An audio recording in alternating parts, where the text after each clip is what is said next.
ज़ीक Drucker से मिलिए। वह ड्रेकर हाउसहोल्ड में पैदा हुआ था, एक ऐसा परिवार जो लेजेंडरी ड्रैगन स्लेयर्स का है। लेकिन इससे पहले कि ज़ीक अपने फैमिली टाइटल को शो ऑफ करता, उसके परिवार ने उसे अनफिट समझा। उन्हें एक सोर्ड्समैन चाहिए था, लेकिन ज़ीक एक कर्स्ड हीलर निकला, ऐसा लड़का जिसकी कोई परवाह नहीं करता था। पावर की तलाश में ज़ीक कॉन्टिनेंट्स में घूमता रहा और आखिरकार एक एंशिएंट रेलिक तक पहुंचा, एक ऐसा खजाना जो खुद एम्परर की भी चाहत था। लेकिन आखिर में एम्परर के भेजे हुए सोल्जर्स ने उसे पकड़ लिया। उसकी इंजरीज इतनी सीरियस थीं कि उसकी हीलिंग मैजिक भी काम नहीं आई। लेकिन किस्मत में कुछ और ही लिखा था। उस एंशिएंट रेलिक ने एक अपग्रेड सिस्टम ट्रिगर किया जो उसे एक छोटी उम्र में वापस ले गया। इस नए एंशिएंट पावर के साथ उसका असली सफ़र ड्रेकर हाउसहोल्ड के ट्रेनिंग इंस्टीट्यूशन द क्रेडल में शुरू हुआ। ज़ीक की कहानी में घुसने से पहले उसके परिवार का बैकग्राउंड समझना ज़रूरी है। Drucker family 3 great transcendent households में से एक है। यह शोहरत उनके एंसेस्टर तेरान ड्रेकर की वजह से है। वह हीरो जिसने हजारों साल पहले इविल ड्रैगन बहामुट को हराकर दुनिया को बचाया था। तेरान की जीत ने ड्रेकर हाउसहोल्ड की शोहरत की बुनियाद रखी। शायद अपने लिनिएज की वजह से ड्रेकर ब्लडलाइन के हर डिसेंडेंट को ऑरा का ब्लेसिंग मिला है, जिससे वे आसानी से हाई लेवल ऑरा अनलॉक कर सकते हैं और नाइट्स की तरह पावरफुल बन सकते हैं।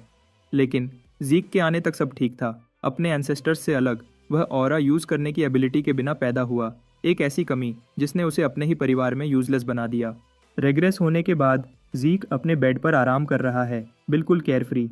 तभी सिस्टम विंडो उसे चौंका देती है। वह तुरंत हाई अलर्ट पर चला जाता है और ध्यान से सुनने लगता है। लेकिन रूम को स्कैन करने के बाद जब कोई नहीं मिलता तो वह सोचता है कि शायद उसने बस इमेजिन किया है। लेकिन फिर और कुछ सिस्टम विंडोज़ खुलती है। इन सिस्टम विंडोज़ में से एक विंडो सबसे इंटरेस्टिंग डिटेल देती है। यह अनाउंस करती है कि ज़ीक की सोल ने एल्डर ड्रैगन की विल रिसीव की है और वह पूरी तरह से उसकी सोल का हिस्सा बन गई है। जल्द ही ज़ीक को सिस्टम के एक हिस्से पर अथॉरिटी भी मिल जाती है। एक्टिवेशन कंप्लीट होते ही उसकी आईसाइट सिस्टम विंडोज़ से भर जाती है। पहली विंडो उसके ओवरऑल स्टैट्स दिखाती है, उसकी क्लास, स्किल्स और एक यूनिक स्किल कैटेगरी जिसे ड्रैकोनियन स्किल कहते हैं। यह स्किल सिर्फ तब अनलॉक होगी जब वह 10 पॉइंट्स जमा करेगा, लेकिन अभी उसके कारमा पॉइंट्स 0 हैं। क्यूरियस होकर वह सिस्टम के साथ खेलना शुरू करता है और जल्द ही उसे यूज़ करने का तरीका समझ जाता है। एडमिनिस्ट्रेशन स्टेटस विंडो में दिखाए गए सबसे इंपॉर्टेंट चीज़ उसका क्लास स्किल है। उसकी क्यूरियोसिटी की वजह यह है कि क्लास स्किल्स यह शब्द ड्रैकोनिक लैंग्वेज का है जो इस ज़माने में यूज़ नहीं होता। उसने अपने मास्टर से इसके बारे में सुना था। उसके मास्टर के मुताबिक एंशिएंट वर्ल्ड के लोग अपने स्ट्रेंथ्स के हिसाब से क्लासिफाई होते थे। हर क्लास के पास स्पेशलाइज्ड टेक्निक्स होते थे जो स्किल्स कहलाते थे। ज़ीक की क्लास हीलर है, इसलिए उसकी स्किल हीलिंग है। ज़ीक के अवेकन होने के बाद उसका मास्टर, जो एक महिला थी, उसे इतनी कठोर ट्रेनिंग देती है कि वह मौत के दरवाजे तक पहुंच जाता है। उसकी ट्रेनिंग मेथड्स हटकर थीं और उसे अभी भी वह अनबेरेबल पेन याद है जो उसने उस पर डाला था ताकि वह उसे हील कर सके। किसी भी हाल में ज़ीक डिसाइड करता है कि वह वेरीफाई करे कि क्या वह सच में एक हीलर है जैसे सिस्टम बता रहा है। जब वह अपनी पावर्स एक्टिवेट करता है तो उसे एहसास होता है कि वह सच में एक हीलर है। वह शॉक्ड रह जाता है क्योंकि अपनी पास्ट लाइफ में वह 20s में हीलर बना था, तब उसकी ईथर हॉल अनलॉक हुई थी क्योंकि वह अपनी हीलिंग एबिलिटी का यूज़ नहीं कर सकता बिना ईथर हॉल के। इसका मतलब है कि उसकी ईथर हॉल पहले ही अनलॉक हो चुकी है और यह एक अच्छी खबर है। न सिर्फ वह अपनी सारी मेमोरीज के साथ पास्ट में वापस आया है, बल्कि उसके स्किल्स भी साथ आए हैं और यह उसे और भी एडवांटेजस पोजीशन में डाल देता है। वह डिसाइड करता है कि वह सिस्टम को और एक्सप्लोर करेगा ताकि वह जान सके कि और क्या सरप्राइजेस हैं। किसी ने उसका नाम पुकारा और दरवाज़ा खटखटाया। तुरंत वह सिस्टम विंडोज़ को साइड में पुश करने की कोशिश करता है ताकि कोई ना देख सके, लेकिन इम्पेशेंट विजिटर बिना रिस्पॉन्स का इंतज़ार किए ही रूम में घुस जाता है। जो लड़का अंदर आया है वह ज़ीक का एक्सक्लूसिव सर्वेंट डेकर है।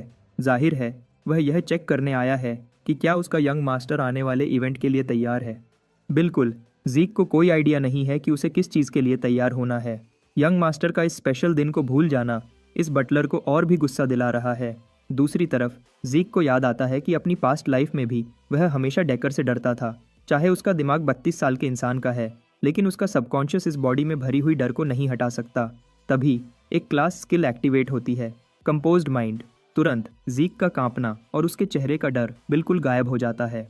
कंपोज्ड माइंड एक ऐसी स्किल है जो यूज़र के मेंटल स्टेट को हर हाल में काम और कंपोज्ड रखती है, चाहे सिचुएशन कुछ भी हो। ज़ीक को यह काफ़ी आसान लगता है क्योंकि यह खुद ही एक्टिवेट हो सकती है। इसी बीच बटलर अपने आप को रिपीट कर रहा है, अपने यंग मास्टर को आने वाले इवेंट की इम्पोर्टेंस याद दिलाने की कोशिश कर रहा है, लेकिन ज़ीक तुरंत रिस्पॉन्ड नहीं करता। बटलर के बहुत इंसिस्ट करने के बाद ज़ीक आखिरकार ध्यान देने लगता है और एडमिट करता है कि उसे याद है, उसे क्लियरली याद है कि इवैल्यूएशन टेस्ट, जो पैंक्रेशन के नाम से जाना जाता है, क्या होता है। पैंक्रेशन को समझने के लिए थोड़ा कॉन्टेक्स्ट की ज़रूरत है। सब एक ट्रेनिंग सिस्टम से गुजरते हैं जिसे द क्रेडल कहते हैं। यह ट्रेनिंग 7 साल की उम्र से शुरू होती है और 5 साल तक चलती है। हर साल इंस्ट्रक्टर्स आने वाले हर स्टूडेंट की इवैल्यूएशन करते हैं, सोर्ड्समैनशिप और कॉम्बैट के थ्रू। स्पेसिफिकली पैंक्रेशन एक नो होल्ड्स बार्ड कॉम्बैट है जिसमें कोई रूल्स नहीं होते।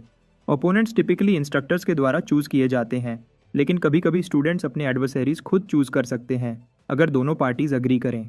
क्योंकि कोई रूल्स नहीं होते, इंजरीज कॉमन होते हैं और कभी कभी स्टूडेंट्स जिंदा भी नहीं बचते। लेकिन क्योंकि यह कंपटीशन डिसाइड करता है कि स्टूडेंट्स एकेडमी में किस क्लास में प्लेस होंगे, बच्चों को अपनी पूरी स्ट्रेंथ से लड़ना पड़ता है। पैंक्रेशन का दिन आखिरकार आ जाता है और स्टूडेंट्स एम्फी थिएटर में इकट्ठे होते हैं। सबके बीच में इंस्ट्रक्टर खड़ा होता है और सबको याद दिलाता है कि आज पैंक्रेशन का दिन है। यह उनके इवैल्यूएशन का फाइनल पार्ट है। सभी स्टूडेंट्स इंस्ट्रक्टर की बात को ध्यान से सुनते हैं और उनका एंथुजियाज्म देखकर इंस्ट्रक्टर भी खुश होता है। यह आदमी असल में हेड इंस्ट्रक्टर पानेम मार्क है और बिना किसी देरी के वह चीज़ें शुरू करने का फैसला करता है। क्राउड में स्टूडेंट ज़ीक को उनके बीच खड़े हुए नोटिस करते हैं। कुछ स्टूडेंट्स को हंसी आती है कि ज़ीक फिर से यहाँ है।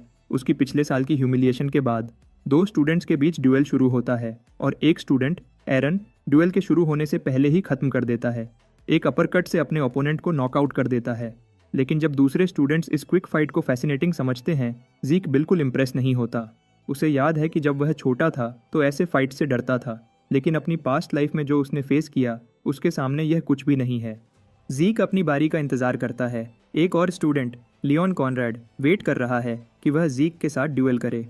आखिरकार ज़ीक की बारी आती है और उसका ओपोनेंट कोई और नहीं बल्कि लियोन ही है। जब ज़ीक अपनी थकी हुई आंखों को रगड़ रहा होता है, लियोन ज़ीक को पिछले साल की ह्यूमिलिएशन याद दिलाता है। बिल्कुल, ज़ीक उसे भूला नहीं है। उसे क्लियरली याद है कि कैसे उसने लियोन से माफ़ी मांगी थी। वह मेमोरीज पेनफुल है, लेकिन अब वह पास्ट में है। लियोन हमेशा से ज़ीके का ओपोनेंट रहा है और ज़ीक उसे अच्छी तरह जानता है। कैसे वह एक डर्टी प्लेयर है और किस तरह के बेकार फैमिली से आता है। ज़ीके के लिए एक काटने वाला कुत्ता भी लियोन से बेहतर है। अपनी पास्ट लाइफ में ज़ीक कभी अपने 4 सौतेले भाई बहनों से नहीं मिला, लेकिन उसके कई कज़न्स थे और उनमें से कई उसे बुली करने के लिए तैयार थे। अचानक लियोन ज़ीक को फिर से याद दिलाने की कोशिश करता है कि कैसे उसने उसे पिछले साल बर्बाद किया था। वह ज़ीक से पूछता है कि क्या इतनी ह्यूमिलिएशन काफ़ी नहीं थी कि वह पैंक्रेशन में पार्टिसिपेट न करे। लियोन उसे बहुत बातें सुनाता है, लेकिन ज़ीक क्यूकम्बर की तरह कूल रहता है और यह सब उसकी कंपोज्ड माइंड एबिलिटी की वजह से है। चाहे ज़ीक काम है, लेकिन उसकी पेशेंस की भी एक लिमिट है। वह किसी को अपने बारे में बकवास करते हुए नहीं देख सकता। ज़ीक का रिस्पॉन्स इस बास्टर्ड को और ट्रिगर करता है और इस बार लियोन ज़ीक के सर को पकड़ने की कोशिश करता है, लेकिन उसकी फूलिश मूव का रिजल्ट सिर्फ एक सॉलिड पंच है जो उसे दूर तक उड़ा देता है। यह ब्रूटल पंच ज़ीक की क्रिटिकल स्ट्राइक स्किल की वजह से पॉसिबल हुआ। यह एबिलिटी ओपोनेंट को सिग्निफिकेंट डैमेज पहुंचाती है और अगर अटैक फेल हो तो काउंटर का रिस्क होता है। खुशकिस्मती से ज़ीक का पंच परफेक्ट लगा और काउंटर अटैक का कोई मौका नहीं छोड़ा। दूसरी तरफ वह बास्टर्ड अपने चेहरे को दबाते हुए दर्द से तड़प रहा है। ज़ीक सोचता है कि उसका मकसद सिर्फ उसे नॉकआउट करना था, लेकिन एबिलिटी एक्टिवेट हो गई। इंस्ट्रक्टर तुरंत इंजर्ड ब्रैड की देखभाल करने आता है और ज़ीक को डांट लगाता है कि उसने मैच शुरू होने से पहले ही अटैक क्यों किया। लेकिन ज़ीक सोचता है कि जब वह ऑलरेडी अरीना में खड़े हैं तो किसी के कमांड का इंतज़ार क्यों करें। पहले स्ट्राइक करने वाले को एडवांटेज मिलता है, इसलिए उसने यह मौका हाथ से जाने नहीं दिया। यह कहते वक्त उसकी किलर इंटेंट इतनी है कि इंस्ट्रक्टर भी कांपने लगता है। वहीं लियोन इंस्ट्रक्टर को अश्योर करता है कि सब फेयर है और बैटल शुरू करने को कहता है। अगर वह इस वक्त पीछे हटा तो यह उसके लिए बहुत ज़्यादा एम्बैरेसिंग होगा। इंस्ट्रक्टर के सिग्नल मिलते ही लियोन तेजी से ज़ीक की तरफ दौड़ता है, लेकिन उसकी इस जल्दबाजी का रिजल्ट एक और पंच है जो सीधे उसके चेहरे पर लगता है। हैरानी की बात है कि यह पंच बिल्कुल दर्द नहीं देता। लियोन पहले पंच का दर्द याद करके डर गया था, लेकिन जब उसे एहसास हुआ कि यह पंच बिल्कुल दर्द नहीं दे रहा तो उसका फूलिश कॉन्फिडेंस और बढ़ गया। वह सोचता है कि अगर वह डिफेंसिव पोजीशन में रहे तो ज़ीक उसके लिए कोई थ्रेट नहीं होगा। लियोन तुरंत नोटिस करता है कि ज़ीक अपने लेफ्ट हैंड से काउंटर अटैक कर रहा है, इसलिए वह नीचे झुक जाता है। इस क्रिटिकल मोमेंट में वह ज़ीक की वल्नरेबिलिटी का फ़ायदा उठाता है और उसे पकड़कर ज़मीन पर धकेलने की कोशिश करता है। लेकिन अचानक लियोन को इतनी तेजी से हिट मिलता है कि हमें भी नहीं दिखा कि क्या हुआ। वह पत्ते की तरह कांपने लगता है। इंस्ट्रक्टर भी कम्प्लीटली बॉगल्ड है। वह समझ नहीं पा रहा कि उसने अभी एक 12 साल के बच्चे को वह स्लिक मूव करते हुए देखा है। जब लियोन ने जीक के काउंटर को डॉज किया और उसे नीचे धकेलने की कोशिश की, इंस्ट्रक्टर को यकीन था कि लियोन जीत जाएगा, लेकिन जीक ने लियोन की चिन पर पंच मारा और उसकी ग्रिप से बच गया। लियोन की गलती है कि उसने अपना गार्ड नीचे कर लिया, या सोचकर कि उसने जीक को पकड़ लिया है, लेकिन जीक क्यूकम्बर की तरह कूल रहता है। इस एग्जैक्ट और इफेक्टिव डैमेज के लिए जो कॉन्सेंट्रेशन और प्रिसीजन चाहिए वह एक फीट है। इंस्ट्रक्टर सोच रहा है कि क्या यह सच में वही जीक ड्रेकर है जिसे वह जानता था। दूसरी तरफ वह ब्रैटी बास्टर्ड उस ब्रूटल पंच के बाद बिल्कुल बिखर गया है। उसका दिमाग स्क्रैम्बल्ड है और रिएक्ट करने से पहले ही उसे एक और ब्लो मिलता है जो उसे ट्रिप कर देता है, लेकिन वह जल्दी से स्टेडी हो जाता है और अपने पंच से रिटेलिएट करता है। इस क्रिटिकल मोमेंट पर जीक की एक और क्लास स्किल ऑटोमेटिकली एक्टिवेट होती है, हाइटेंड सेंस। यह स्किल थोड़ी देर के लिए उसकी परसेप्शन को बढ़ा देती है। इस स्किल की मदद से जीक पंच को 960 फ्रेम्स पर सेकंड में स्लो मो में देख सकता है, जिससे उसे डॉज करना आसान हो जाता है। पंच के गुजरने के बाद जीक लियोन की आर्म को पकड़ता है और उसे ज़मीन पर गिरा देता है। अटैक इतना पावरफुल होता है कि ज़मीन के नीचे का हिस्सा भी टूट जाता है। एक और स्किल एक्टिवेट होती है, प्रिसाइज स्टैब, जो जीक को लियोन के वीक पॉइंट्स को टारगेट करने में मदद करती है ताकि क्रिटिकल डैमेज हो सके। लियोन को ज़मीन पर पिन करने के बाद जीक पंच करने के लिए तैयार हो जाता है। बेचारा लियोन उसे रुकने की भीख मांगता है, लेकिन जीक फिर भी पंच मारता है जो सीधे उसके चेहरे पर लगता है। इस बेरहमी से इंस्ट्रक्टर के साथ साथ देखने वाले लोग भी सरप्राइज हो जाते हैं। फाइनल हिट बहुत सेटिस्फाइंग लगता है और इस छोटे से बैटल के बाद जीके को एक सुकून का एहसास होता है। वह खुश है कि इस शो के बाद उसके दूसरे कजिन्स भी उसे परेशान करने से पहले 2 बार सोचेंगे, लेकिन अगर वह कुछ भी करने की हिम्मत करेंगे तो जीक उन्हें हमेशा के लिए चुप करवा देगा। लेकिन लगता है कि यह सब इन बास्टर्ड्स में डर पैदा करने के लिए काफ़ी नहीं था। एक बेवकूफ़ जेकेन जीक को चैलेंज करता है और उसे अपना पैंक्रेशन ओपोनेंट चूज़ करता है। जीक को कोई फ़र्क नहीं पड़ता। उसे लगता है कि अगर जेकेन अकेला आएगा तो वह बोर हो जाएगा, इसलिए वह जेकेन को सुझाव देता है कि वह कुछ और स्टूडेंट्स को साथ ले आए ताकि चीज़ें और इंटरेस्टिंग हो जाएं। जीक एक और स्टूडेंट लियम स्टोन को कॉल करता है और सजेस्ट करता है कि वह जेकेन के साथ आए। जाहिर है लियम सिर्फ जेकेन का चमचा है। यह सजेशन जेकेन के लिए एक मुंह पर थप्पड़ जैसा है। यह आइडिया कि उसे जीक जैसे वीक से लड़ने के लिए किसी की मदद की ज़रूरत है वह बर्दाश्त नहीं कर सकता, लेकिन जीक उसके बटन्स पुश करता रहता है जो इस ट्रैश को और गुस्सा दिला देता है। जेकेन अब जीक की कुत्ताई करने का वेट कर रहा है।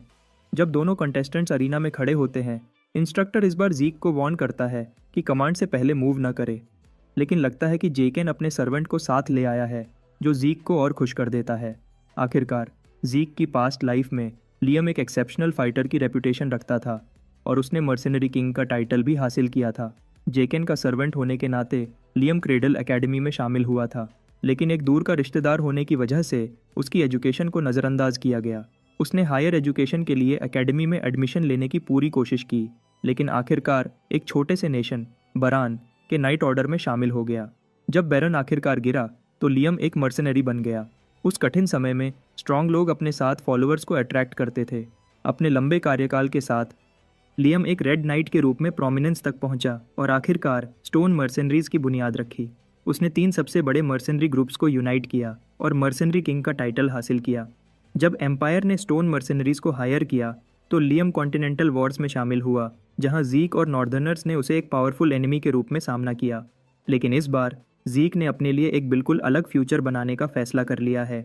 जब इंस्ट्रक्टर सिग्नल देता है, जेकेन कॉन्फिडेंटली आगे बढ़ता है और एक पंच मारता है जो हवा के करंट्स को डिस्टर्ब कर देता है, लेकिन जीक बिना देखे उस पंच को पकड़कर ब्लॉक कर देता है जैसे कुछ हुआ ही नहीं हो।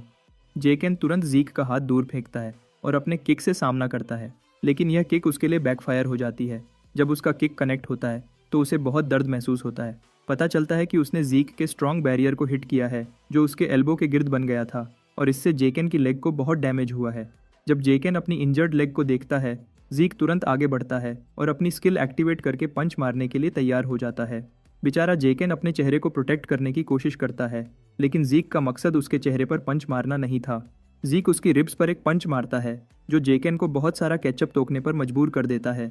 यह ओवर कॉन्फिडेंट बास्टर्ड आखिरकार जमीन पर गिर जाता है। अपना फख्र और बहादुरी खो चुका है। वह गुस्से में अपने साइड किक को जीक को मारने का ऑर्डर देता है। अब जीक का सामना लियम से है और यह बास्टर्ड सीरियस किलिंग वाइब्स दे रहा है। लियम की लंबी रीच जीक के लिए एक सीरियस डिसएडवांटेज है, इसलिए जीक पहले अटैक करने का फैसला करता है। वह रेडी होता है और स्लैश स्किल का इस्तेमाल करते हुए कुछ पंचेज मारता है। जीक इतनी तेज़ी से मूव करता है कि सिर्फ उसके शैडो दिखाई देते हैं, जो एक के बाद एक पंचेस फेंक रहे हैं। यह स्किल एनिमी की नज़र को पूरी तरह से ख़राब कर देती है। जो लोग पास खड़े देख रहे हैं वह असली डर महसूस कर रहे हैं। जीक का परफॉर्मेंस देखकर वह शॉक्ड हैं। जीक जानता है कि वह क्यूरियस और कन्फ्यूज्ड है, क्योंकि उन्होंने ऐसा कुछ पहले कभी नहीं देखा है। जिस सोसाइटी में सब सोर्ड से लड़ते हैं, एक फाइटर की फिस्ट फाइटिंग टेक्निक देखना एक रेयर बात है, चाहे यह एबिलिटी कितनी ही कमाल की हो। लेकिन यह जीक के बॉडी पर भी बहुत बोझ डालती है। लेकिन सबसे बड़ा चैलेंज लियम का मॉन्स्ट्रस फिजिक है। वह कोई काउंटर अटैक्स या डॉजेस नहीं कर रहा, बल्कि बस अपने गार्ड के साथ सब कुछ सह रहा है। जीक को पता है कि वह सही डैमेज नहीं कर पा रहा, इसलिए वह एक फाइनल पावरफुल स्ट्राइक की तैयारी करता है, जो लियम के गार्ड को तोड़ने के लिए काफ़ी होगा। लेकिन जब जीक स्ट्राइक करता है, लियम बिना किसी मुश्किल के उस अटैक की दिशा चेंज करके अटैक डॉज कर लेता है। जीक और भी गुस्से में आ जाता है, क्योंकि लियम ने तो ब्लिंक तक नहीं किया, जैसे कुछ हुआ ही नहीं हो। अगले ही पल लियम मौका पकड़ता है और जीक को हवा में उठाकर ज़मीन पर पटकने की तैयारी करता है। लेकिन जीक ऐसा नहीं होने देता। वह तुरंत लियम के सर पर स्ट्राइक करता है। उसकी class skill heightened sense activate हो जाती है और इस एडवांटेज का इस्तेमाल करके वह लियम को डेडली नेक होल्ड में लॉक कर लेता है, जिससे लियम की ऑक्सीजन सप्लाई कट हो जाती है। चाहे लियम का बॉडी कितना भी स्ट्रांग हो, ऑक्सीजन के बिना उसका दिमाग पावरलेस हो जाता है। लेकिन लगता है कि जीक ने खुद को ओवर एस्टिमेट कर लिया। लियम हार नहीं मानता और इसका सामना करता है और एक के बाद एक पावरफुल ब्लोज मारता है। एक के बाद एक पंचेस की वजह से जीक ब्लड तोकने पर मजबूर हो जाता है। लेकिन आखिरकार लियम की बॉडी साथ छोड़ने लगती है। उसकी स्ट्रेंथ कम हो जाती है और वह ऑक्सीजन की कमी से बेहोश हो जाता है। लोग बैटल को देखकर हैरान रह जाते हैं, लेकिन उनमें से एक पर्टिकुलर स्टूडेंट है जो परेशान होने की बजाय एक्साइटेड महसूस कर रहे हैं और जीक से लड़ने का इंतज़ार नहीं कर पा रहा। पैंक्रेशन का दिन खत्म होने के बाद जीक अपने क्वार्टर्स में वापस आता है, जहां उसका सर्वेंट उसका हाल पूछता है। उसने सुना है कि जीक मैचेस में बहुत जख्मी हो गया था।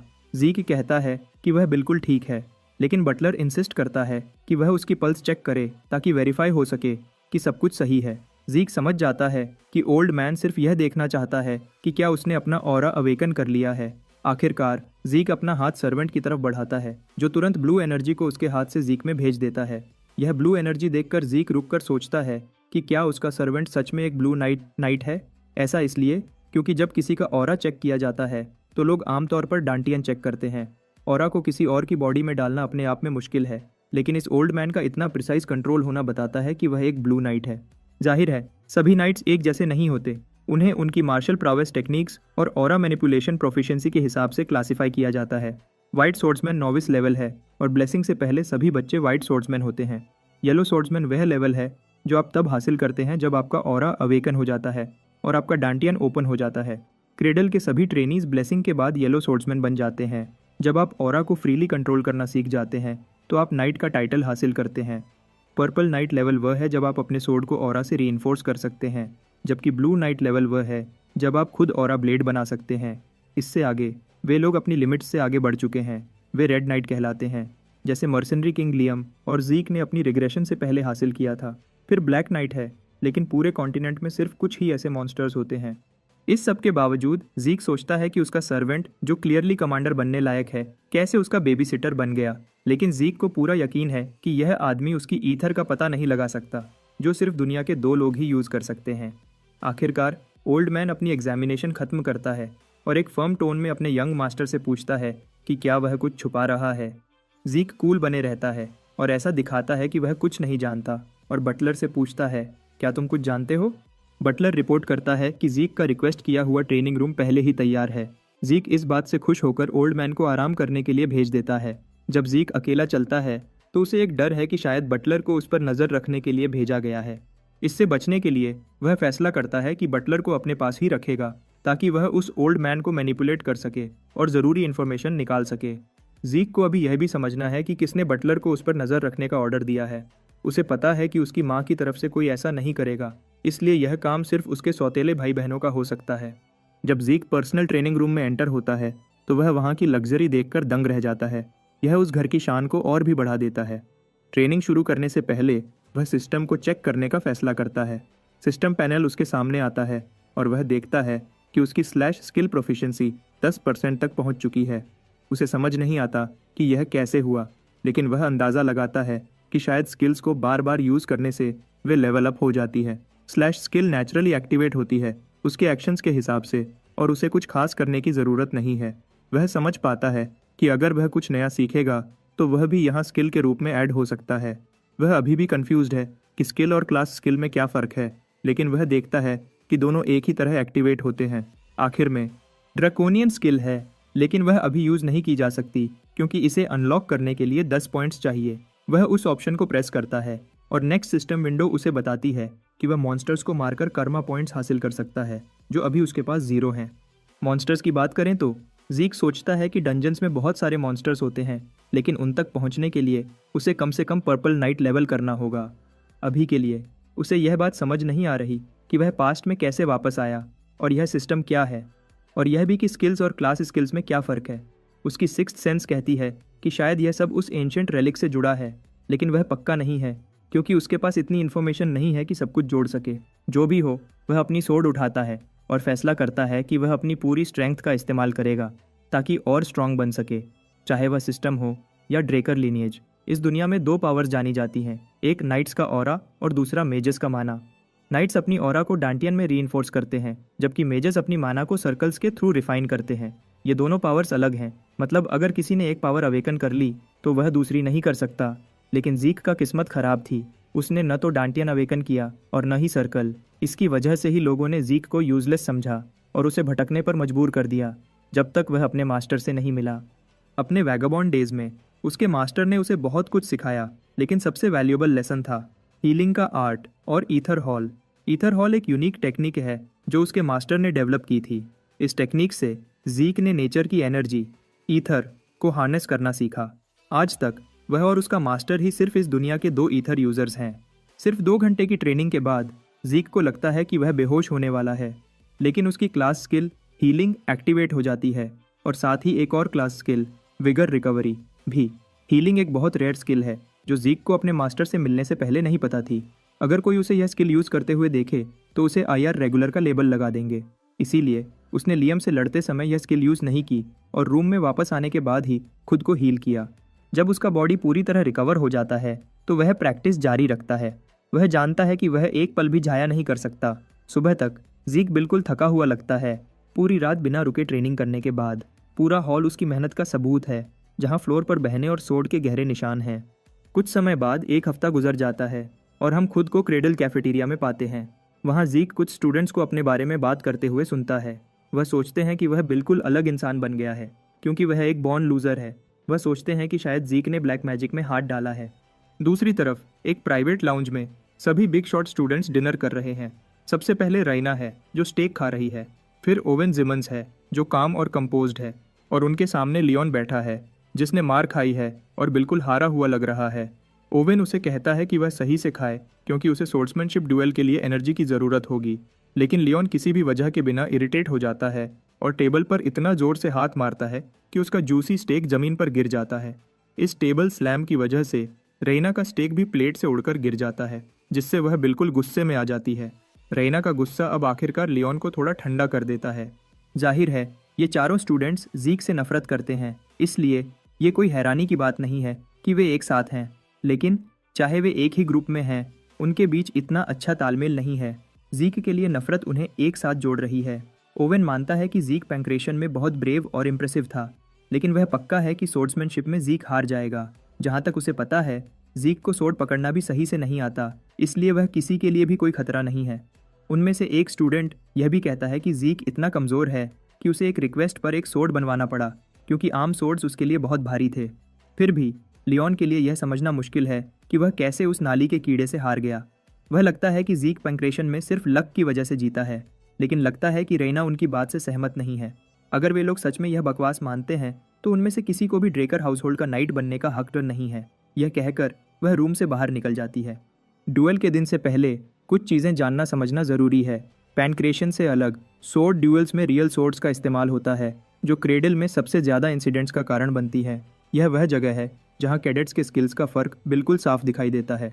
फाइनल एग्जाम्स के 1 महीने बाद ब्लेसिंग राइट शुरू होगा, वह इवेंट जहाँ ड्रेकर अपनी ऑरा अवेकन करते हैं। ड्यूएल का दिन आखिरकार आ गया है और इंस्ट्रक्टर जीक को आने का ऑर्डर देता है। हमारा हीरो बिल्कुल रिलैक्स्ड स्टेज पर आता है, अपने कंधे पर एक जायंट सोर्ड लिए हुए। यह सोर्ड उससे भी बड़ी है।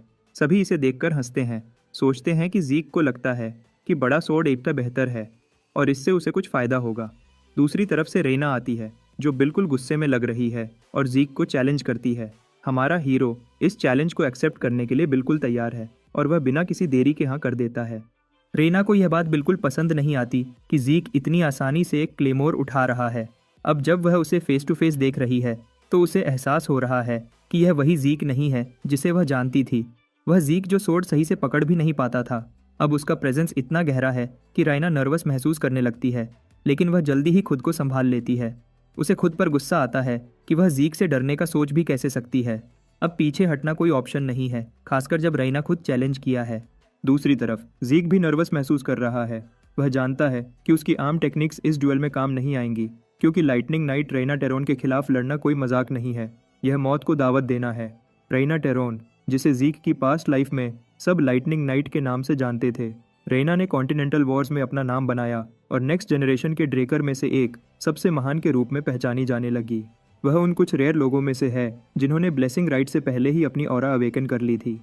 जीक को याद है कि रेना ने अपनी ऑरा कुछ साल पहले अवेकन की थी, लेकिन क्रेडल में उसने इसका इस्तेमाल नहीं किया क्योंकि वह अपने फंडामेंटल्स को इम्प्रूव करने पर फोकस कर रही थी।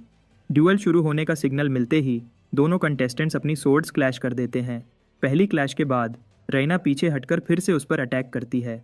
एक स्ट्राइक से वह जीक को पीछे धकेल देती है। सिर्फ इन 2 स्ट्राइक्स से ही जीक यह समझ जाता है कि रेना उसकी एक्सपेक्टेशंस से भी बेहतर है। रेना फिर से उस पर अटैक करती है, अपनी सोर्ड को जितनी तेजी से स्विंग कर सकती है कर रही है और एरिया को स्पार्क्स से रोशन कर देती है। बैकग्राउंड में उसके दोस्त घबराए हुए हैं, उसे एक ही स्ट्राइक में जीक को खत्म करने के लिए कह रहे हैं, लेकिन उनमें से एक वाइजर स्टूडेंट इन इडियट्स को याद दिलाता है कि रेना जीक के साथ खेल नहीं रही, यह जीक है जो उसे पीछे धकेल रहा है।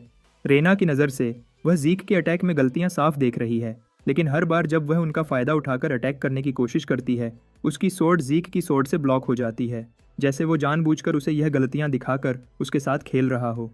और भी गुस्से की बात यह है कि जब वह एक अटैक ब्लॉक करता है तो वह जानबूझकर एक और गलती छोड़ देता है ताकि रेना उस पर स्ट्राइक करे। ऐसा लगता है कि यह ड्यूएल जीतने के लिए नहीं है, बल्कि रेना को सिखाने के लिए है। कुछ अटैक्स के बाद रेना आखिरकार पीछे हट जाती है, बिल्कुल थकी हुई। वह अपनी सांस लेने के लिए थोड़ा टाइम चाहती है, लेकिन जीक के चेहरे पर एक बूंद भी पसीना या थकान नहीं है। असल में वह बोर्ड लग रहा है, उसे रेना का परफॉर्मेंस इतनी इम्प्रेसिव नहीं लग रही। रेना बिल्कुल ईमानदारी से लड़ रही है, बिना किसी ऑरा के इस्तेमाल के। लेकिन यह कोई हैरानी की बात नहीं है, क्योंकि वह सबको अपने वीक समझती है। अब जब वे लड़ रहे हैं, जीक फैसला करता है कि वह उसकी मदद करे और उसे इस स्पर्धा से बाहर निकाले। वह जानबूझकर एक लो स्टांस लेता है, जैसे वह एक ही मूव में गैप क्लोज करने वाला है। रेना अपनी स्पीड पर कॉन्फिडेंट है और इस पर ज़्यादा ध्यान नहीं देती, लेकिन एक पल में जीक गैप क्लोज कर लेता है और उसके सामने आ जाता है। रेना को रिएक्ट करने का मौका भी नहीं देता। वह अपनी सोर्ड इतनी ज़ोर से स्विंग करता है कि उसकी जायंट ब्लेड की फोर्स से ज़मीन क्रैक हो जाती है। दूसरी तरफ रेना श्योर है कि जब तक उनके बीच डिस्टेंस है, वह उसके मूव्स पर रिएक्ट कर सकती है। जीक अपनी सोर्ड हवा में स्विंग करता है, लेकिन उसका मकसद उसे हिट करना नहीं था, बल्कि उसकी स्विंग की फोर्स से उड़ने वाले पत्थर रेना के चेहरे पर लगते हैं, जिससे उसकी नाक इंजर हो जाती है। अगले ही पल जीक अपनी भारी सोर्ड लेकर उस पर अटैक करता है। जब रेना देखती है कि वह शाइनी ब्लेड उसकी गर्दन से कुछ ही सेंटीमीटर्स दूर है, तो उसे लगता है कि अब उसका खेल खत्म। लेकिन हैरानी की बात है कि जीक की सोर्ड अचानक हवा में उड़ जाती है और कुछ फीट दूर गिरती है। इसके साथ ही क्राउड जीक को लूजर घोषित कर देता है और राइना को ऑरा के बिना जीतने की बधाई देता है। लेकिन इंस्ट्रक्टर को पता है कि यह सच नहीं है। वह इतना घबरा जाता है जैसे उसे पता चला हो कि उसके एक से ज़्यादा बाप हैं। कैडेट्स ने यह नोटिस नहीं किया था कि जब जीक का अटैक रेना के करीब आया तो उसने बहुत ही कम ऑरा का इस्तेमाल किया, इतना कम कि मुश्किल से ही नोटिस हो पाया। यह बात कि जीक ने उसे उसकी ऑरा यूज़ करने पर मजबूर कर दिया, जबकि उसने एकेडमी में दाखिल होने तक ऑरा न इस्तेमाल करने का वादा किया था, बिल्कुल चौंका देने वाली बात है। जब राइना वहीं खड़ी होती है, उसके चेहरे पर निराशा साफ दिखाई देती है। उसे अपने वादे को तोड़ने का अफसोस है।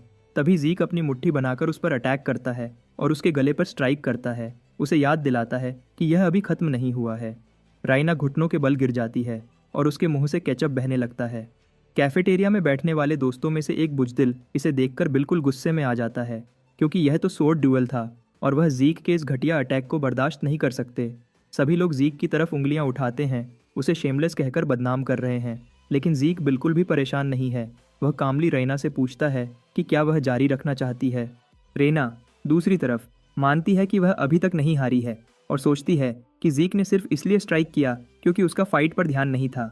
लेकिन जब वह इसके बारे में सोचती है तो उसे एहसास होता है कि अगर जीक के हाथ में नाइफ होता तो वह अभी तक मर चुकी होती। इस वजह से वह ईमानदारी से हार मान लेती है। जब क्राउड, जो कुछ देर पहले तक जीक का मजाक उड़ा रहा था, यह देखता है तो शॉक में चला जाता है। जीक ड्रेकर, जिसे कुछ दिन पहले तक ह्यूमन स्कम का लेबल दिया गया था, अब फेमस हाउसेस के सबसे टैलेंटेड बच्चों में से एक है। यह बात कि Rena Toon, the lightning knight, हार गई, सभी के लिए बिल्कुल विश्वास के काबिल नहीं है। सीन अब एबल्स कासल में शिफ्ट होता है, जहां एक घातक बैटल खत्म हो चुका है और जिसमें लहू का डेरा छोड़ा गया है। विलियम यह हॉरिफिक सीन देखता है और समझ नहीं पाता कि एबल कैसे शांति से चाय पी रहा है, बिना किसी टेंशन के। एबल का ध्यान अब एक लेटर पर है, जिसमें जीक ड्रेकर की रेना द प्रोडिजी के खिलाफ जीत का जिक्र है। वह उठकर पूछता है कि ब्लेसिंग राइट में कितना टाइम है, क्योंकि फुल मून तक काफ़ी टाइम है। एबल को लगता है कि ड्रेकर फैमिली को विजिट करना सही रहेगा। यह सुनकर विलियम शॉक्ड हो जाता है कि वह खुद जा रहा है, लेकिन इस सोर्ड मास्टर को जीक के अवेकनिंग के बारे में जानने की उत्सुकता हो रही है। जब जीक की जीत ने क्रेडल के बाकी सभी को हैरान कर दिया तो जीक ने अपनी अचीवमेंट पर ज़्यादा ध्यान नहीं दिया और बस अपनी ट्रेनिंग में वापस लग गया। जीत का जश्न मनाने से इनकार कर दिया। 1 महीना गुजर गया और आखिरकार ब्लेसिंग राइट का दिन आ गया। जीक अभी भी समझ नहीं पा रहा है कि वह अपनी ओरिजिनल लाइफ में कैसे एक रेड नाइट बन गया, खासकर जब उसके पास इतना खराब बॉडी था। ट्रेनिंग खत्म करने के बाद वह स्टेटस विंडो ओपन करने का कमांड देता है। उसकी मास्टरी स्किल, जैसे उसने सोचा था, एक्सपर्ट लेवल पर है। मास्टरी स्किल होने की एक्सपर्ट लेवल पर होने की वजह से वह कोई भी स्किल जल्दी सीख सकता है। इसी वजह से उसके कई स्किल्स रैंक डी और ई में हैं।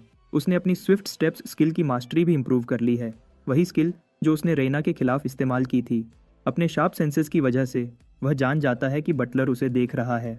डेकर अपने मास्टर को बताता है कि वे लोग 2 घंटे में इवेंट के लिए निकलने वाले हैं। जीक सोचता है कि अब तैयार होने का टाइम आ गया है। जीक ने मेन एस्टेट में काफ़ी टाइम से विजिट नहीं किया है। वह अब ड्रेकर फैमिली के घर की तरफ जा रहा है, जो ट्रॉय के दूसरे छोर पर है, जबकि फैमिली का मेन रेजिडेंस कॉन्टिनेंट के सेंटर में है। ब्लेसिंग राइट वहाँ होता है जहाँ ड्रैगन स्लेयर की लेजेंड शुरू हुई थी। अपनी मंजिल पर पहुंचकर जीक कैरेज से बाहर निकलता है और ड्रैगन्स नेस्ट लेयर में दाखिल होता है। अंदर जाते ही जीक देखता है यहाँ सभी लोग वीआईपीज हैं, जिन्हें सारा कॉन्टिनेंट जानता है। जीक को पता है कि कुछ लोग यहाँ सिर्फ उसे ऑब्जर्व करने के लिए भेजे गए हैं। यह सब जानने के बाद भी जीक को लगता है कि सब कुछ अच्छा ही होगा, लेकिन तभी उसे एक आदमी दिखाई देता है, जिसे देखकर उसका खून खौलने लगता है। वह आदमी और कोई नहीं बल्कि एबल है, जो किसी से हाथ मिला रहा है और कह रहा है कि उसे इस इवेंट में आने का कोई इंटरेस्ट नहीं था।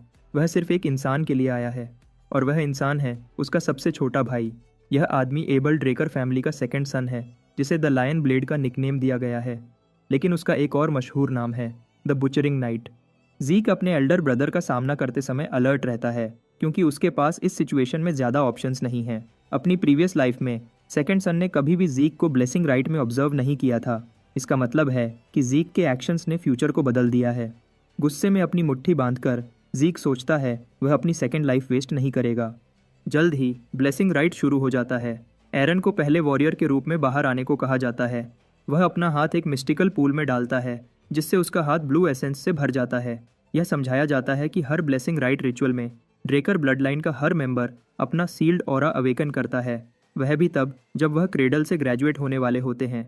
यह 12 साल की उम्र में होता है और एरन अभी इसका पहला उदाहरण बन चुका है। जहां आम नाइट्स जो 20 साल की उम्र के बाद ऑरा अवेकन करते हैं, यह प्रोसेस ड्रेकर फैमिली के लिए 12 साल की उम्र में शुरू हो जाता है। कुछ लोगों में जब वे ऑरा अवेकन करते हैं, वे ऑरा के साथ ड्रैगन स्लेयर का एक खास स्किल भी अवेकन कर सकते हैं, जिसे माना इनहिबिशन कहते हैं। इंटरेस्टिंग बात यह है कि माना लैंप्स हार्शली रिएक्ट कर रहे हैं और रेड स्पार्क्स निकल रहे हैं। जो लोग माना इनहिबिशन हासिल करते हैं वे रेड और ब्लैक नाइट्स के बराबर स्ट्रॉन्ग बन सकते हैं। इसे प्योर ब्लड अवेकनिंग कहते हैं। माना इनहिबिशन ट्रेट की वजह से कैंडिडेट्स को फैमिली के बनाए हुए स्पेशल ग्लव्स पहनने पड़ते हैं, वरना वे एक रेगुलर लाइफ एंजॉय नहीं कर सकते। रैना, जो पहले ही अवेकनिंग प्रोसेस से गुजर चुकी है, ये स्पेशल ग्लव्स पहनती है। जब कोई प्योर ब्लड होने का साबित कर देता है तो उसे ड्रेकर नाम दिया जाता है और उसे मनी सपोर्ट और बहुत सारे बेनिफिट्स दिए जाते हैं। लोग बड़बड़ाने लगते हैं जब आखिरकार वह कैंडिडेट स्टेज पर आता है जिसका सबको इंतज़ार था। सभी सोचते हैं कि इस बच्चे का अवेकनिंग रैना से भी बेहतर होगा, जब ज़ीक स्टैचू के सामने खड़ा होता है तो हैरान होता है कि कैसे वह अपनी पिछली लाइफ में पहले ही एक बार यह सब कुछ कर चुका है। पिछली बार का एक्सपीरियंस उसके लिए दर्दनाक था, लेकिन ब्लेसिंग राइट ही था जिसने उसे क्रेडल में आगे बढ़ने में मदद की थी। यह वह दिन था जब उसे सबके सामने शर्मिंदा होना पड़ा, लेकिन अब चीज़ें बदल गई हैं। उसके पास हील करने की एबिलिटी है, ईथर को मैनिपुलेट कर सकता है और सबसे ऊपर वह अपनी एबिलिटीज़ से स्ट्रांग बन गया है। इसलिए वह ब्रॉन्ज स्टैचू से बहुत कुछ एक्सपेक्ट कर रहा है। जब वह अपना हाथ पूल में डालता है तो स्टैचू रिएक्ट करती है, वह हिलने लगती है और फिर अचानक रुक जाती है, जिससे सभी लोग शॉक्ड हो जाते हैं। यह ऐसा कुछ है जो पहले कभी किसी कैंडिडेट के साथ नहीं हुआ। यह देखकर एबल भी शॉक्ड रह जाता है। जब ज़ीक अपना हाथ बाहर निकालता है तो वह सोचता है कि उसने कुछ ज़्यादा ही एक्सपेक्ट किया था। इस बार भी कुछ अलग नहीं हुआ। एबल की वजह से ही उसने जल्दी में कंक्लूजन्स बना लिए थे और ओवर कॉन्फिडेंट हो गया था। बाकी लोग सिर्फ इस बात से शॉक्ड हैं कि जिस कैंडिडेट के अवेकनिंग का सबको इंतज़ार था वह ऑरा अवेकन नहीं कर पाया। वे उसका मजाक उड़ाते हैं कि वह डायरेक्ट डिसेंडेंट होने के बावजूद भी अवेकन नहीं कर सका। फिर वह सवाल उठाया जाता है कि कैसे उसने रईना को हरा दिया। अब सभी को लगता है कि शायद उसने कोई गंदा ट्रिक इस्तेमाल की होगी, लेकिन हमारे हीरो को किसी की परवाह नहीं है। वह बहुत स्ट्रांग बनने पर फोकस कर रहा है। सिस्टम एरर का एक्सपीरियंस करने के बाद माफ़ी के साथ हेलो कहता है। ज़ीक कंफ्यूज्ड लगता है जब सिस्टम उसे बताता है कि उसकी क्लास आइडेंटिफिकेशन में ज़रूरी इन्फॉर्मेशन मिसिंग है। मैसेज का यह हिस्सा उसका ध्यान खींच लेता है। सिस्टम उसे बताता है कि इनपुट कंप्लीट है और टर्मिनल ने यूज़र की टैलेंट को हीलर के रूप में आइडेंटिफाई किया है। इसके साथ ही वह एक रेयर क्लास अनलॉक कर लेता है। ज़ीक अपनी आंखों पर यकीन नहीं कर पाता जब स्टैचू रेड लाइट से चमकने लगती है, प्योर ब्लड की अवेकनिंग का इंडिकेशन। कोई भी यकीन नहीं कर पाता कि वह सीधे रेड नाइट के रूप में शुरू हो रहा है। सिस्टम कनेक्ट होकर ज़ीक की सोल में एंशिएंट ड्रैगन की ब्लेसिंग अनलॉक कर देती है। इस समय एबल खामोशी से अपने भाई को देख रहा है। ज़ीक के सारे अवेकन टैलेंट्स एक साथ मिलकर एक नई क्लास बनाते हैं, द इमॉर्टल। ज़ीक के लिए यह सब कुछ समझना मुश्किल है, खासकर जब वह यह नई यूनिक क्लास देखता है। उसके बॉडी को घेरने वाली गोल्ड लाइट की चमक लोगों का ध्यान खींच लेती है। वे श्योर हैं कि उन्होंने स्टैचू से रेड लाइट देखी है, लेकिन अब उनमें डाउट्स पैदा हो रहे हैं। ज़ीक को समझ आ गई है और सोचता है कि अभी उनके सामने बोलना बेकार है। वे सवाल उठाते हैं कि क्या स्टैचू खराब हो गया है, लेकिन फिर माना लैंप फिर भी क्यों रिएक्ट कर रहा है। वे यह मानना नहीं चाहते कि यह प्योर ब्लड की अवेकनिंग है। तभी एबल तालियां बजाने लगता है, लोगों का मजाक उड़ाते हुए कहता है कि वह नए प्योर ब्लड्स को कॉन्ग्रेचुलेट करने में फेल हो गए हैं। वह सोचता है कि यह मौका सेलिब्रेट करने का है, शक करने का नहीं। क्योंकि लोग एबल के सामने बोल नहीं सकते, इसलिए वे भी तालियां बजाने लगते हैं। एबल ज़ीक के लिए ग्लव्स तैयार करने का ऑर्डर देता है। ज़ीक ग्लव्स लेता है, लेकिन उसे यह ग्लव्स पसंद नहीं है। वह वहाँ से चला जाता है, जबकि एबल को लगता है कि ज़ीक खुश है। हमारे हीरो को गुस्सा आ रहा है कि उसे एबल की मदद मिली। ब्लेसिंग राइट खत्म हो जाता है और अब सेलिब्रेशन पार्टी है जिसमें सभी एंजॉय कर सकते हैं। लेकिन ज़ीक अपने सिग्मा मेल माइंडसेट पर है, वह पार्टी में जाने का कोई इरादा नहीं रखता। ज़ीक अचानक रुक जाता है जब एक आवाज़ उसका नाम लेती है। उसने सोचा नहीं था कि एबल अचानक आ टपकेगा। एबल जानना चाहता है कि यह बच्चा कहाँ जा रहा है और उसे एक हैंडशेक के साथ बधाई देता है। चाहे ज़ीक अपने बड़े भाई से नफरत करता है, लेकिन हैंडशेक से इनकार उसके लिए प्रॉब्लम खड़ी कर सकता है। इसलिए वह अच्छा दिखाने के लिए हाथ बढ़ाता है, लेकिन तभी उसे अपनी प्रीवियस लाइफ की एक बुरी याद आ जाती है। किसी वजह से ज़ीक अपना हाथ वापस खींच लेता है और एक शब्द भी बोलने से इनकार कर देता है। एबल अपनी ईविल नेचर का हिंट देता है और इस ऑकवर्ड सिचुएशन के लिए अपने छोटे भाई को दोष देता है। ज़ीक के ख्याल में वह एक ऐसे आदमी से हाथ नहीं मिला सकता जिसे वह सबसे ज़्यादा घटिया समझता है। एबल को ज़्यादा परवाह नहीं है, वह उसे अलविदा कहकर चला जाता है और कहता है कि वे लोग फिर मिलेंगे। ज़ीक भी कंफर्म करता है कि वह एक दिन अपने भाई से ज़रूर मिलेगा। पार्टी में कई लोग दो प्योर ब्लड्स की रीसेंट अवेकनिंग के बारे में बात कर रहे हैं। अभी तक किसी ने यह नहीं समझा है कि ज़ीक की गोल्डन लाइट का क्या मतलब है, क्योंकि ऐसा पहले कभी नहीं हुआ। वे सोच रहे हैं कि ज़ीक कहाँ है, क्योंकि वह कहीं नज़र नहीं आ रहा। हम ज़ीक को देख पाते हैं, लेकिन वह एक अलग रूम में रिलैक्स कर रहा है। इस अजीब से इवेंट के बाद वह अभी भी समझ नहीं पा रहा है कि अवेकनिंग में क्या हुआ था। प्योर ब्लड अवेकनिंग्स की बात करें तो उनमें माना इनहिबिशन एक स्किल होती है जो बताती है कि ड्रेकर फैमिली ड्रैगन्स के खिलाफ है, जो माना का सोर्स माने जाते हैं। लेकिन ज़्यादातर सोल्जर्स को माना की ज़रूरत होती है और प्योर ब्लड्स को स्पेशल ग्लव्स पहनने पड़ते हैं। अगर ज़ीक प्योर ब्लड अवेकनर है तो ग्लव्स उतारते ही उसे प्रॉब्लम्स होनी चाहिए थी, लेकिन ग्लव्स उतारने के बाद भी वह ठीक है। यह देखकर वह स्टेटस विंडो ओपन करता है जो पहले से अलग है। माना इनहिबिशन की जगह उसके पास एक यूनिक स्किल है, माना रिफ्लेक्शन। क्यूरियस होकर ज़ीक इस स्किल के डिटेल्स पढ़ने लगता है। वह देखता है कि माना रिफ्लेक्शन एक डिस्टॉर्शन फील्ड बनाता है जो पास के माना को कैंसिल कर देता है। यह एक स्किल है जो माना लैंप्स पर रिएक्ट नहीं करता क्योंकि यह पैसिव नहीं है। ब्लेसिंग राइट से पहले वह एक रेयर क्लास हीलर था, लेकिन अब उसे यूनिक इमॉर्टल माना जा रहा है जो वह समझ नहीं पा रहा है। कन्फ्यूजन बढ़ जाती है जब सेरेमोनी के ग्रेजुएट्स में से सभी ब्लू ऑरा हासिल करते हैं जो आमतौर पर अवेकनिंग्स होते हैं। सिर्फ रेना ही एक्सेप्शन थी जिसे रेड प्योर ब्लड अवेकनिंग मिला था। हमारे हीरो के साथ भी यही हुआ, लेकिन आखिरकार उसकी अवेकनिंग गोल्ड में हो गई। सिस्टम ने उसे बताया था कि क्लासिफिकेशन के लिए महत्वपूर्ण इन्फॉर्मेशन मिसिंग है। जीक सोचता है कि क्या ब्रॉन्ज स्टैचू अवेकनिंग के समय उसकी स्किल्स को मेजर कर रहा था। जब सिस्टम ने स्टैचू को ज़रूरी इन्फॉर्मेशन दी तो स्टैचू ने स्ट्रांगली रिएक्ट किया और रेड लाइट इमिट की। अब सब कुछ समझ में आ रहा है। जीक को लगता है कि स्टैचू का काम यह जज करना नहीं है कि किसी ने अवेकन किया है या नहीं, बल्कि उसका काम है उनकी क्लास की पावर को मेजर करना। रेड लाइट का मतलब है रेयर क्लास और गोल्ड लाइट का मतलब है यूनिक क्लास। और यह स्टैचू एक रेलिक है जो टाइम के पहले से यहाँ है।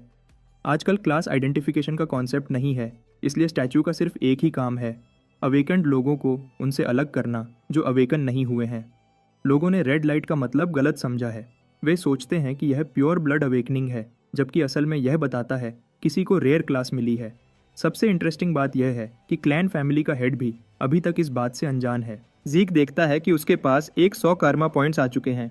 वह सोचता है कि शायद ये पॉइंट्स सेरेमोनी के समय उसे मिले हैं और वह उन्हें ड्रैकोनियन स्किल खरीदने में इस्तेमाल करने का फैसला करता है।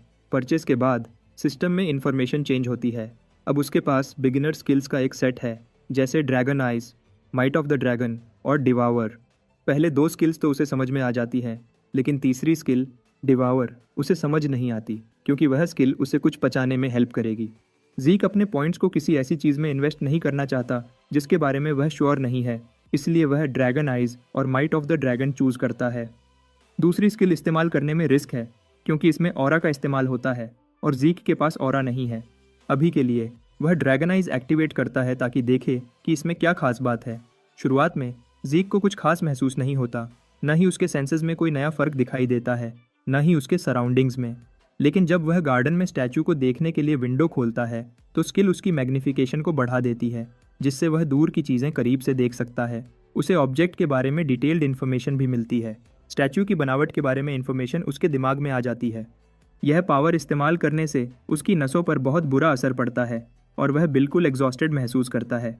खुशकिस्मती से उसकी हीलिंग फैक्टर काम करने लगती है और उसकी एग्जॉस्शन को ठीक कर देती है। हैरानी की बात है कि जीक ने हीलिंग एक्टिवेट करने का सोचा भी नहीं था, यह खुद ही एक्टिवेट हो गई। सिस्टम स्क्रीन देखते समय वह देखता है कि उसकी सारी क्लास स्किल्स पैसिव एबिलिटीज़ में कन्वर्ट हो चुकी हैं और एक लेवल अप भी हो गई है। हीलिंग फैक्टर अब उसकी बॉडी को बिना एक्टिवेशन के रिपेयर कर सकता है। यह उसकी पिछली स्किल का बेहतर वर्जन है। चाहे हीलिंग बहुत ही ओपी लगती है, लेकिन इसे लगातार इस्तेमाल नहीं किया जा सकता, वरना वह पिछली लाइफ में मरा नहीं होता। हीलिंग फैक्टर पैसिव स्किल बन गई है और इसका टेस्ट करने के लिए जीक एक ब्लेड लेकर अपने हाथ पर हल्का सा कट लगाता है। सेकंड्स बाद हीलिंग फैक्टर ऑटोमेटिकली काम करने लगती है और कट को बिल्कुल ठीक कर देती है, कोई निशान तक नहीं छोड़ती। अकादमी से ग्रेजुएट होने में आमतौर पर 5 साल लगते हैं, लेकिन जीक कॉन्फिडेंट है कि वह यह काम 2 साल में कर लेगा। ड्रेकर एकेडमी सबसे बेहतर नाइट एकेडमी है। कोई भी जोशीला नाइट इसमें दाखिल होने के लिए कुछ भी बेचने को तैयार है। यह एकेडमी ट्रॉय सिटी के सेंटर में है, जो हर नए सेमेस्टर के साथ नई जिंदगी से भर जाती है। जब जीक दूसरे स्टूडेंट्स के बीच चल रहा होता है तो वह देखता है कि हायर रैंक्ड स्टूडेंट्स नाइट से कम नहीं हैं। अगर इन लोगों का क्रेडल के स्टूडेंट्स से कंपैरिजन करें तो वे सिर्फ ग्रेट फैमिलीज़ के बच्चे लगते हैं। जीक सोचता है कि उसकी पूरी फैमिली बिखरी हुई है। ड्रेकर फैमिली को सपोर्ट करने वाली 3 ग्रेट ब्रांच फैमिलीज़ हैं जिन्हें ग्रेट फैमिलीज़ कहते हैं। पहली है टर्न ऑफ स्ट्रेंथ, जिसका हिस्सा रेना है। दूसरी है जिमन्स ऑफ विजडम और तीसरी है वीसी फैमिली ऑफ गोल्ड। इन तीनों फैमिलीज़ के बच्चे भी यहाँ हैं, लेकिन जीक उनके बारे में एक सेकंड भी सोचने को तैयार नहीं है। सीन अब हाई क्लास डॉर्मिट्री प्लैटिनम मैंशन में शिफ्ट होता है। यह हाई क्लास डॉर्मिट्री एक ट्रेनिंग हॉल, एक बड़ी लाइब्रेरी और यहाँ हर तरह के प्रीमियम फैसिलिटीज़ मौजूद हैं। सबसे बेहतर प्योर ब्लड अवेकनर्स को एक एडिशनल प्रिविलेज मिलता है, फ्लोर मास्टर का टाइटल। यह फ्लोर प्लैटिनम फ्लोर के नाम से जाना जाता है। एक मेड हमारे हीरो का स्वागत करती है और उसे उसके असाइंड फ्लोर तक ले जाया जाता है जहाँ बाकी लोग इंतज़ार कर रहे हैं। यहाँ पहुँचकर जीक इतने सारे लोग देखकर थका हुआ महसूस करता है। उसे बताया जाता है कि डेकर दूसरे रूम में उसका इंतज़ार कर रहा है। जीक टाइम बर्बाद किए बिना उसे मिलने चला जाता है। बटलर अपने मास्टर को कुछ दिखाना चाहता है। वह उसे प्रीमियम ग्लव्स दिखाता है जो उसने अवेकनिंग के समय हासिल किए थे। जीक के पास पहले से ही नए ग्लव्स हैं, लेकिन अब उसकी नज़र एक नई सोर्ड पर है। वह अपनी ब्लेड चूज करता है और बटलर बिना सवाल जवाब के उसे सपोर्ट करता है। ट्रॉय का दूसरा हिस्सा पहाड़ियों के करीब है, इसलिए यहाँ अच्छे आयरन और स्किल्ड क्राफ्ट्समैन की कमी नहीं है जो एलमनाई की पावर को बढ़ा देते हैं।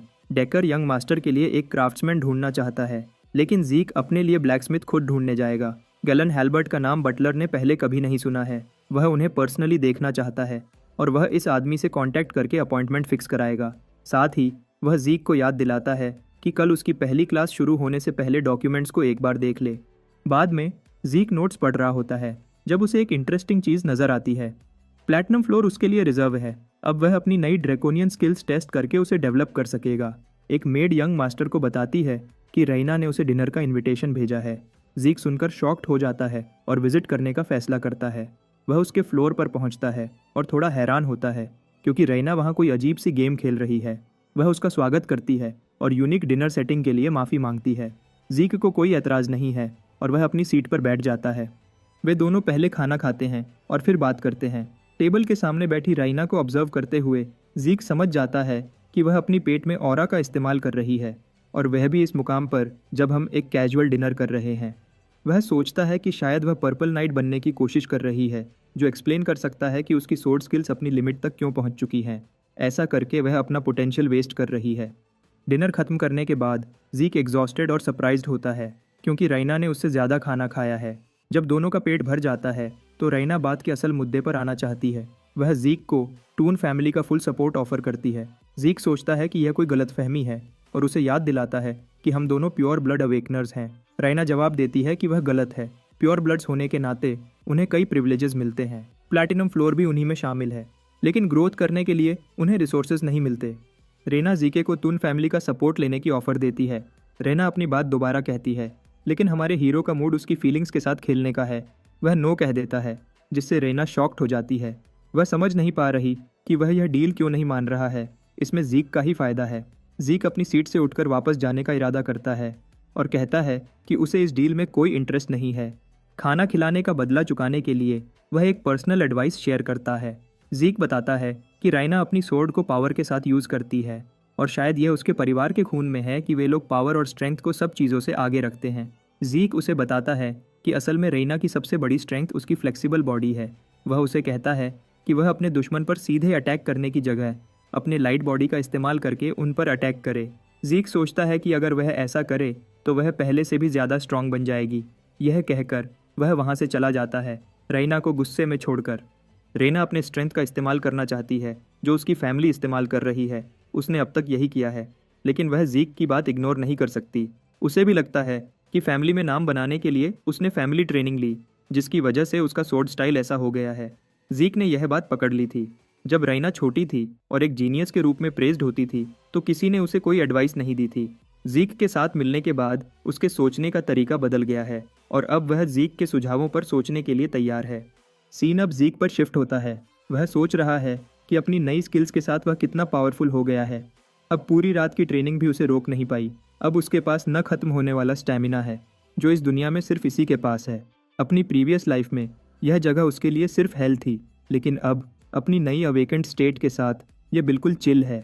जीक अब उस सुकून को एंजॉय कर रहा है जो पैसे या पावर से नहीं खरीदा जा सकता। जब वह अपने काम में बिजी होता है तो जिमन्स फैमिली का रिप्रेजेंटेटिव उसके पास आता है। ओवेन, जो फैमिली का तीसरा बेटा है और धोखाधड़ी में एक्सपर्ट है, उसने जीक को प्रीवियस लाइफ में धमकाया था। इंटरेस्टिंग बात यह है कि उसने जीक को डिनर का इन्विटेशन भी दिया था, लेकिन जीक ने इनकार कर दिया था। इस लाइफ में ओवेन बिल्कुल फ्रेंडली बर्ताव कर रहा है। जीक समझ जाता है कि जिमन्स फैमिली का रिप्रेजेंटेटिव किस इन्विटेशन लेटर की बात कर रहा है। ओवेन पूछता है कि उसने रिप्लाई क्यों नहीं किया, तो जीक जवाब देता है कि उसे उसके मैसेजेस की कोई परवाह नहीं है। जीक का यह बेइज्जती भरा जवाब ओवेन के दोस्त का ध्यान खींच लेता है, जो सोचता है कि यह लड़का एक पोलाइट इन्विटेशन के बदले इतना बुरा बर्ताव क्यों कर रहा है। जीक उससे कार्ड खींच लेता है, लेकिन जीक को पार्टी में जाने में बिल्कुल इंटरेस्ट नहीं है। वह वहाँ से चला जाता है, यह समझकर कि जिमन्स फैमिली का रिप्रेजेंटेटिव ओवेन का चमचा बनने की कोशिश कर रहा है। अचानक से यह बास्टर्ड हिम्मत दिखाता है और जीक पर अटैक कर देता है। जीक अटैक ब्लॉक कर लेता है, जबकि उसने उसके पेट पर ऑरा से वार किया। डर्बन रॉजवेल अपना नाम चिल्लाता है और कहता है कि वह सबसे बड़ा नाइट है, शायद यह सबसे बड़ा बेवकूफ़ है। हमारा छोटा ड्रेकर उसकी छोटी सी स्पीच पर हंसते हुए कहता है कि यह आदमी तो नाइट भी नहीं है, वह तो सिर्फ एक कैडेट है। जीक तेजी से आगे बढ़ता है और इस आदमी के पेट पर एक मुक्का मारता है जो माइक टाइसन का मुकाबला कर सकता है। यह उसे ज़मीन पर गिरा देता है, जबकि जीक खुशी से जिमन्स फैमिली के अगले बंदे को चैलेंज करता है कि वह भी आकर उसके मुकाबले का मजा चखे। ओवेन उसके करीब आता है और कहता है कि जीक को अपनी स्ट्रेंथ पर बहुत घमंड है और वह इस बात से इम्प्रेस नहीं हुआ। ग्रुप जीक को अकेला छोड़कर चला जाता है। जीक उन्हें सिर्फ एक सर्कस के जोकर समझता है। चलो ज़रा ड्रेकर एकेडमी के अंदर की बात करते हैं। यह 2 क्लासेस में बंटा हुआ है। पहला है नॉर्मल क्लास, जहां उनको पढ़ाया जाता है जिनके अंदर टैलेंट की कमी होती है। वह क्लास मेहनत और डिसिप्लिन से चलती है। दूसरी स्पेशल क्लास है जहां कुछ खास कैडेट्स बेसिक सब्जेक्ट्स के अलावा अपने सब्जेक्ट्स चूज कर सकते हैं। इस एकेडमी में टॉप के लोग और एलीट्स स्पेशल क्लास में जमा होते हैं। इसीलिए जीक को भी उम्मीद थी कि यहाँ कुछ खास लोग होंगे, लेकिन उसको सब वही पुराने लोग दिखे जिन्हें वह क्रेडल से जानता था। वह मजाक भी करता है कि यह स्पेशल क्लास नहीं बल्कि क्रेडल क्लास है। क्लास शुरू होती है और इंस्ट्रक्टर पोडियम पर एक खास आदमी को इंट्रोड्यूस करते हैं। यह मिस्टीरियस आदमी कभी 20 साल पहले एम्पायर का कमांडर इन चीफ था और यह वही आदमी है जिसने एम्पायर पर हुए अटैक को अपनी कमाल की स्ट्रैटेजी से रोका था।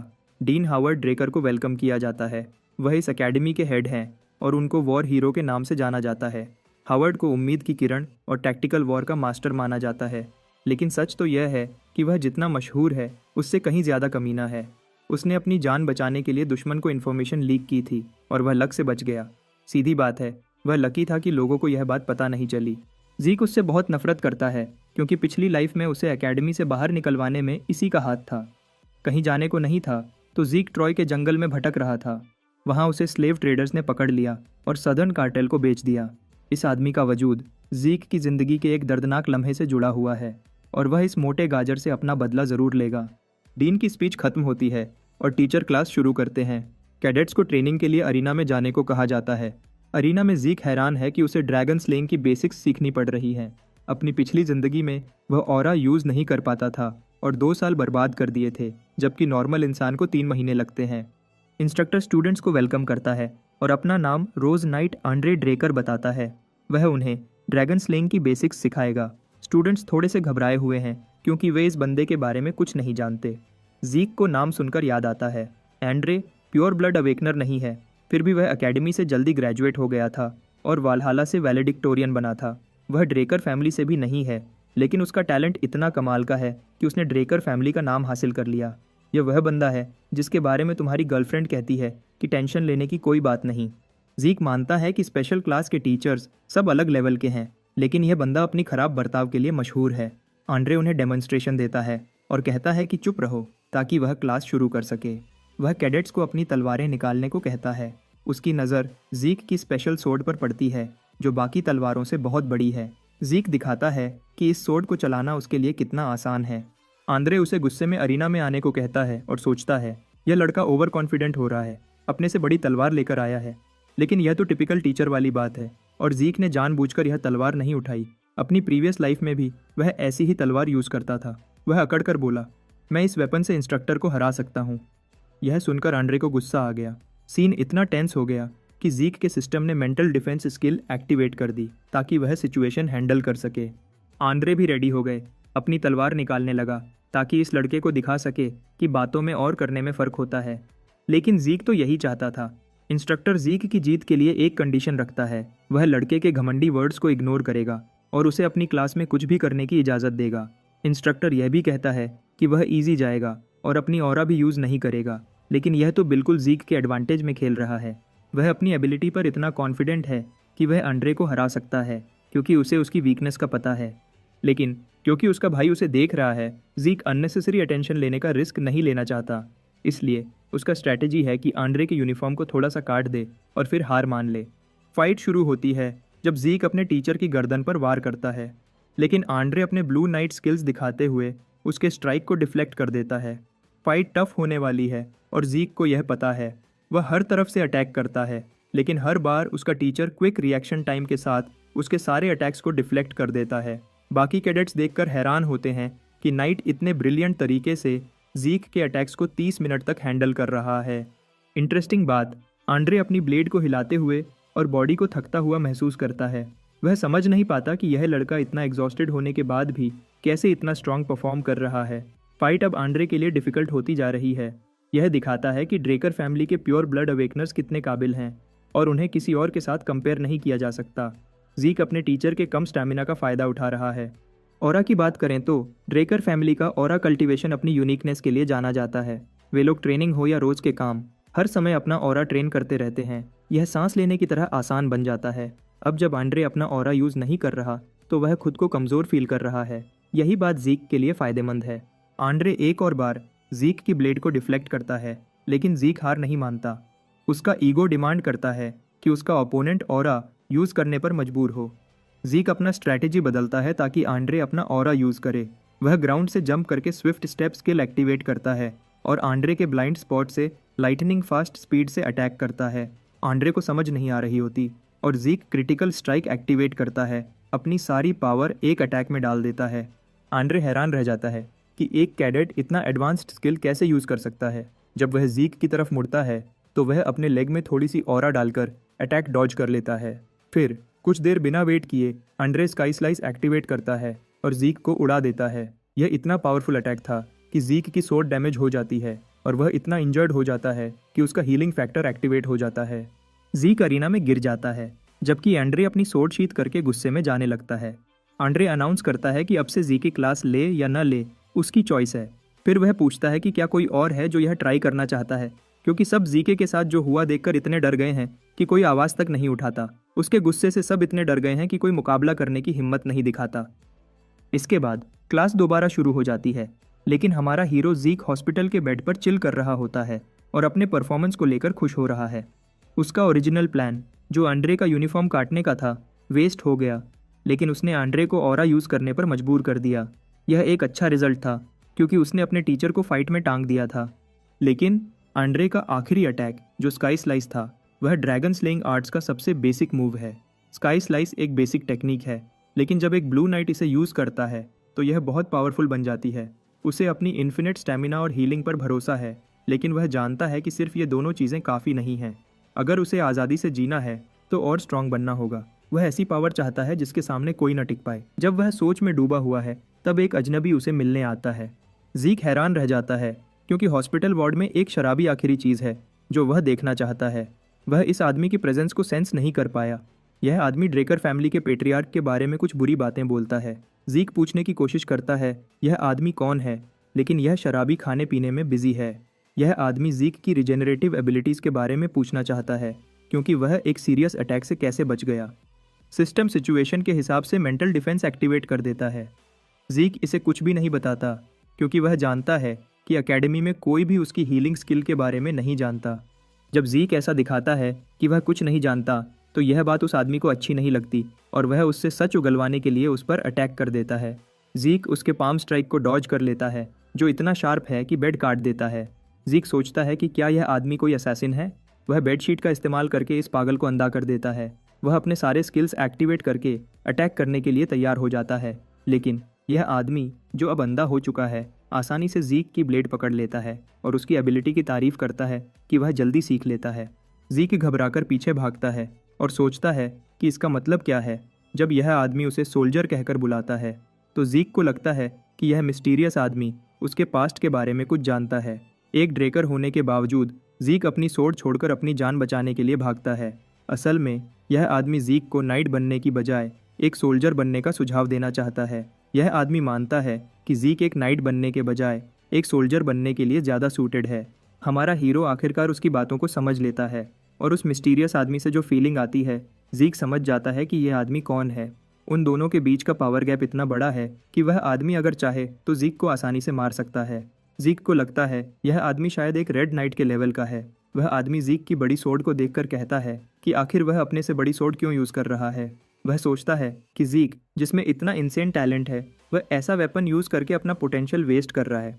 जीक को यह कंफर्म हो जाता है कि यह आदमी पावरफुल पर्सन है, लेकिन अचानक ही आंद्रे आ जाता है और वह उस मिस्टीरियस आदमी को ढूंढ रहा होता है।